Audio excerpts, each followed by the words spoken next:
நீ செய்யற உதவி கண்டிப்பாக பல மடங்கு உனக்கு திரும்பி வரும். இது பிரபஞ்ச விதி. அமெரிக்கால ஒரு பையன் அவங்க பாட்டி வீட்டுக்கு நடந்து போறான். மயக்கம் வருது. ஒரு வீட்டு கதவை தட்டி தண்ணி கிடைக்குமான்னு கேக்குறான். கதவை திறந்த பொண்ணு முகத்தை பார்த்தா பசியா இருக்கியே உள்ளவா அப்படின்னு ஒரு டம்ளர் பாலை கொடுத்துட்டு நீ சாப்பிடு நான் சமைச்சிடுறேன்னு சொல்றான். இல்ல இந்த பால் போதும் நான் கிளம்புறேன்னு சொல்லிட்டு அந்த பையன் கிளம்பிட்டான்.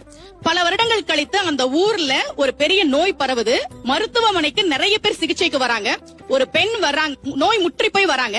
மருத்துவர் பார்த்துட்டு நான் குணப்படுத்துறேன் இவங்களன்னு சொல்லி சிகிச்சை கொடுத்து குணப்படுத்திட்டார்.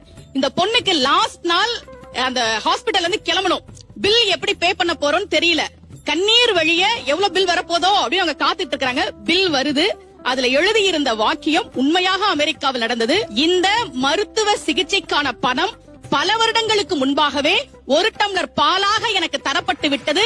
இப்படிக்கு மருத்துவர் ஹோவர்ட் கெல்லி என்று எழுதப்பட்டிருந்தது. அதனாலதான் நமக்கு உதவி செய்ன்னு சொன்னாங்க.